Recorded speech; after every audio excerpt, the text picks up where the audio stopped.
Bom dia. Bom dia. Eu e a Daniela preparamos, como tantas vezes ouvimos daí onde vocês estão, em 3 pontos. O primeiro, sobre ecologia integral, o que é isso?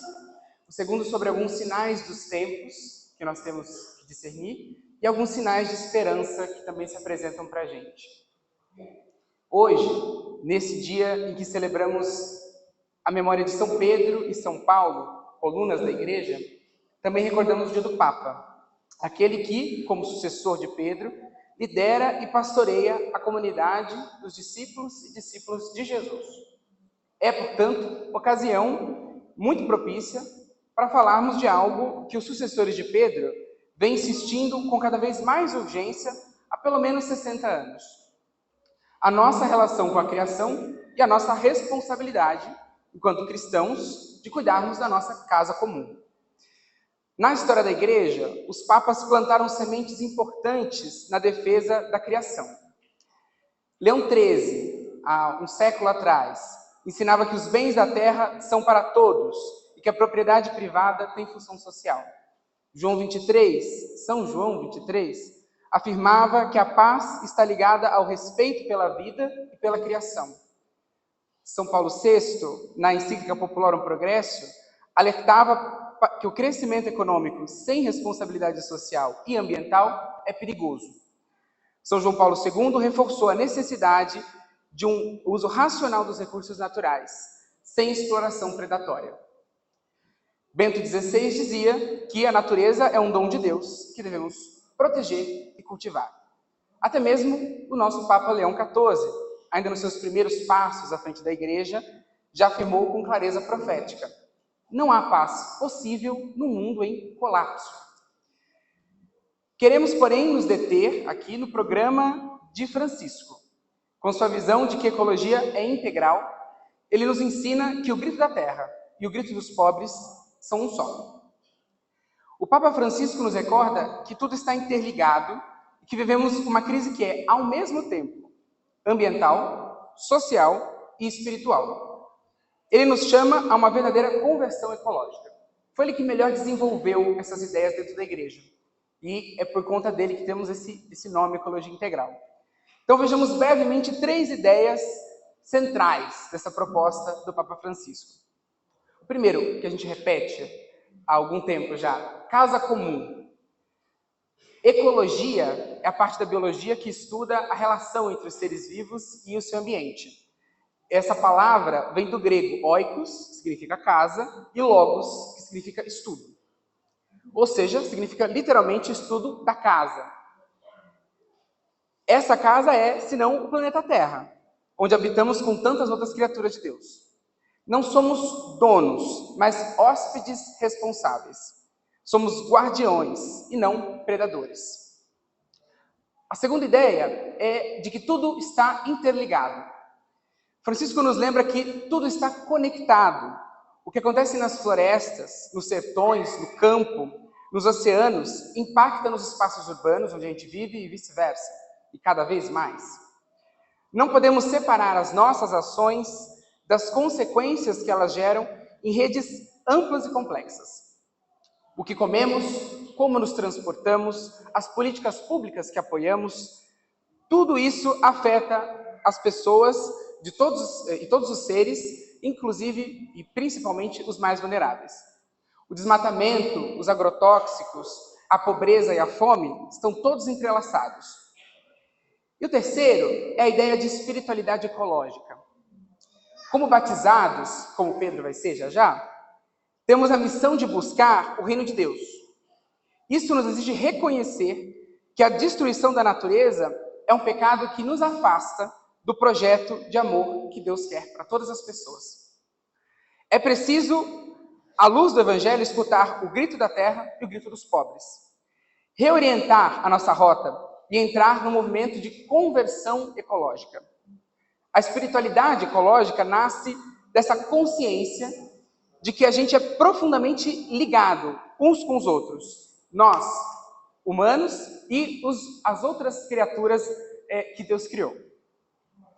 O Papa Francisco desenvolveu esse apelo na sua mais conhecida encíclica, que completa 10 anos esse ano, a Laudato Si, que em latim significa louvado sejas. Esse é, aliás, o início do Cântico das Criaturas de São Francisco de Assis. Santo que inspira a espiritualidade ecológica, nos convida a reconhecer que todas as criaturas são nossas irmãs e irmãos. Agora eu vou chamar a Daniela para o segundo ponto. Obrigada, Luiz. Bem, Luiz trouxe um pouco sobre a igreja e a ecologia integral, como se dá essa relação, inclusive com a festa de hoje. Queremos também trazer essa relação dos sinais dos tempos sobre a espiritualidade ecológica. E em que podemos refletir sobre o jubileu, que é esse momento, né, de graça proclamado pelo Papa Francisco, que a cada 25 anos, né, a igreja celebra esse ano de graça. Qual que é a relação disso com a ecologia integral? Na Bíblia, o jubileu acontecia a cada ciclo de 7 anos, e especialmente a cada 49 anos. 7 vezes 7, número, né, da perfeição.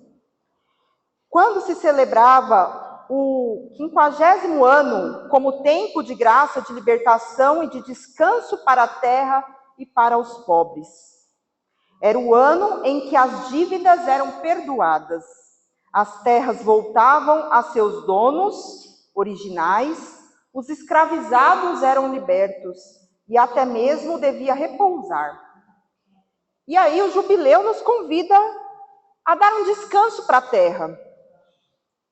A terra tem sido ferida pela lógica da produção sem limites.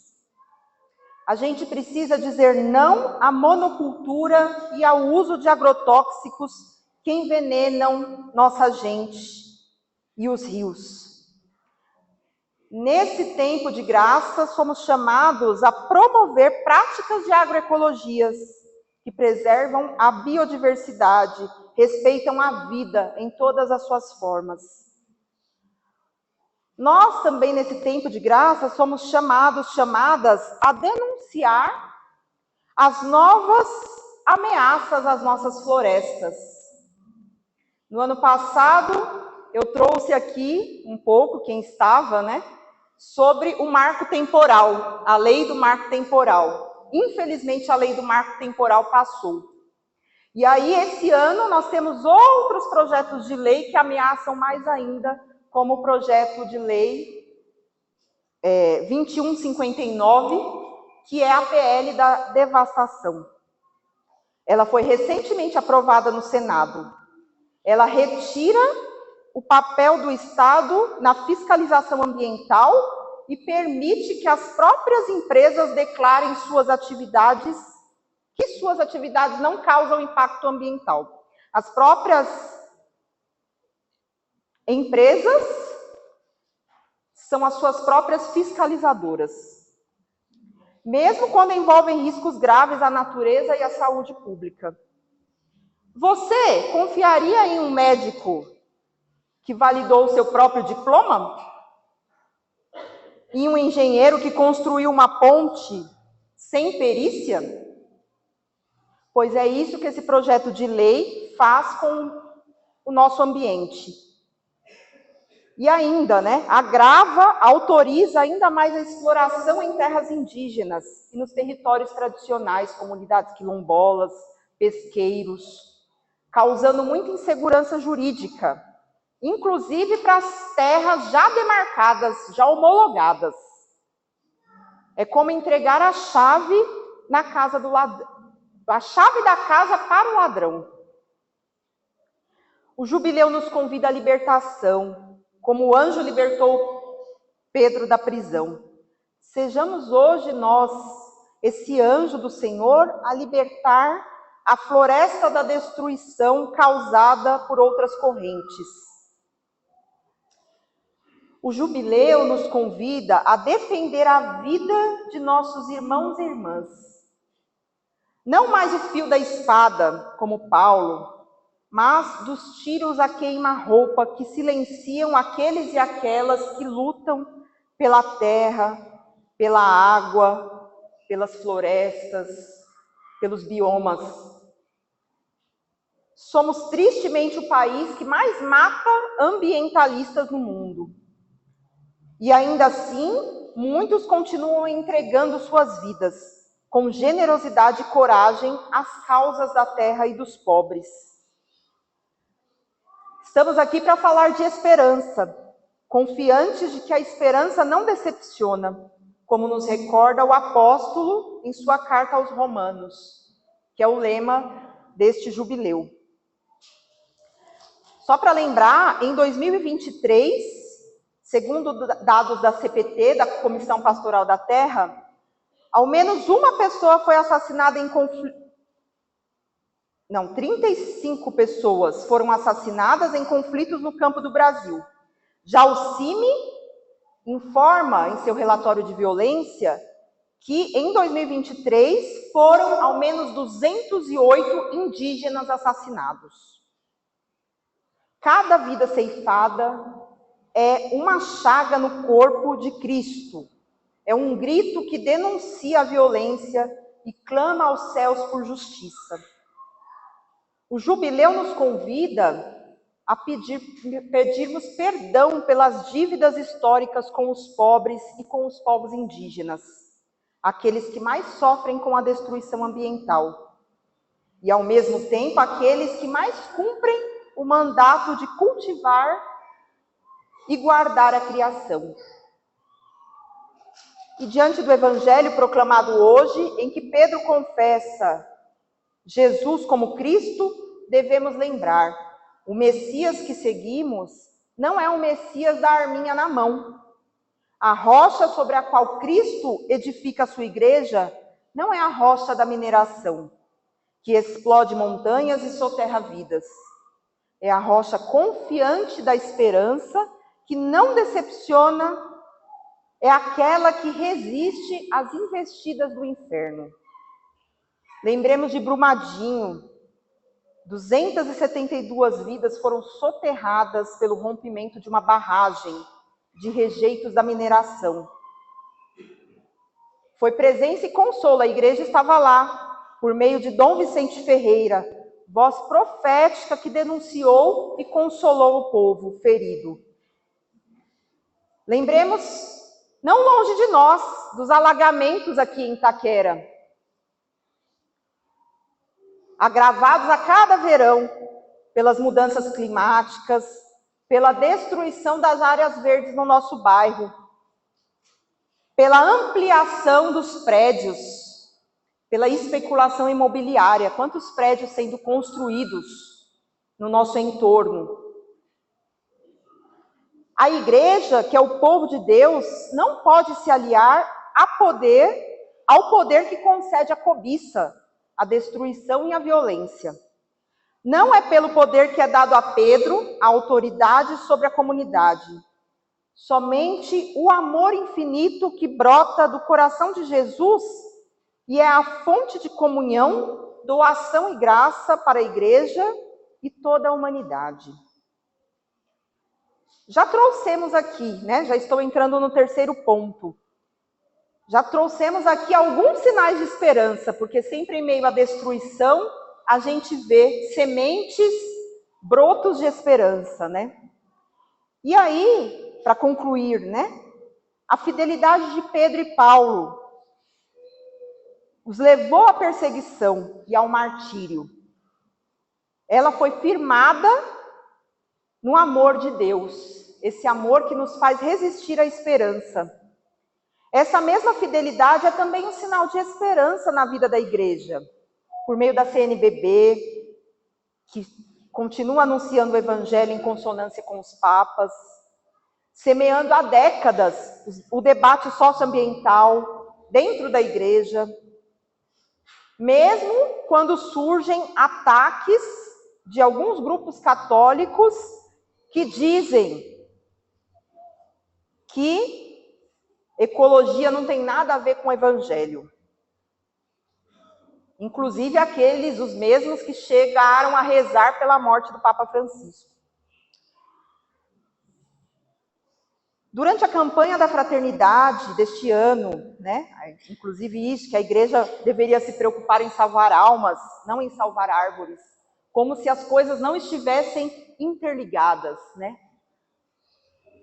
Mas quem separa o cuidado com a criação do anúncio do Evangelho ainda não compreendeu que o Deus do reino anunciado por Jesus é o Deus da vida.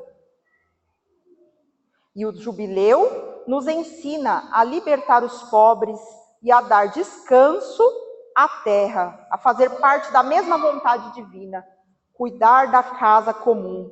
E não é um desvio de missão da igreja, é permanecer fiel ao mandamento do amor. Eu chamo aqui o Luiz para a gente concluir a nossa reflexão sobre essas sementes de esperança.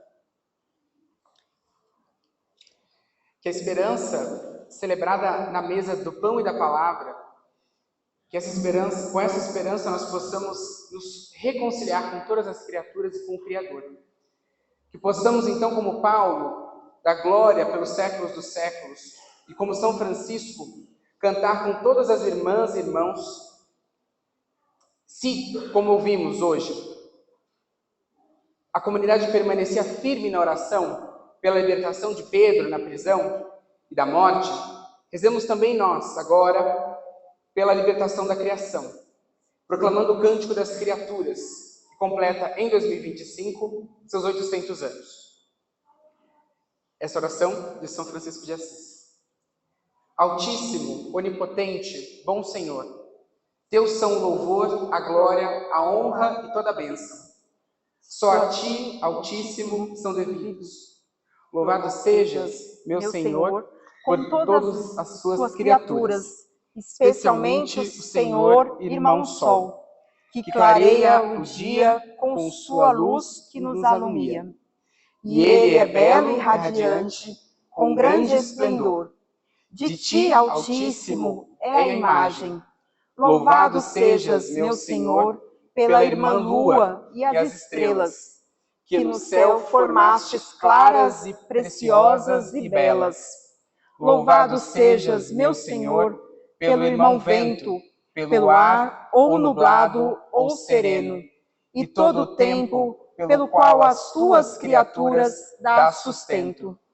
Louvado sejas, meu Senhor, pela irmã Água, que é muito útil e humilde e preciosa e casta. Louvado sejas, meu Senhor, pelo irmão Fogo, pelo qual iluminas a noite, e é belo e jucundo, é vigoroso e é forte.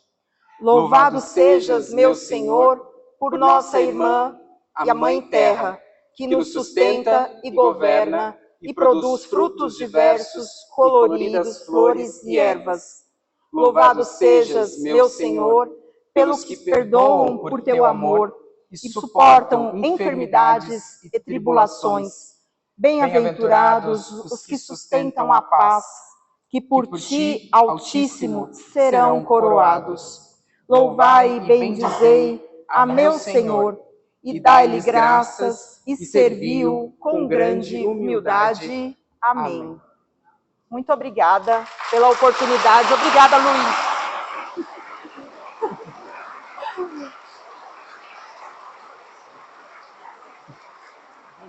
Obrigado. Muito legal. Obrigado.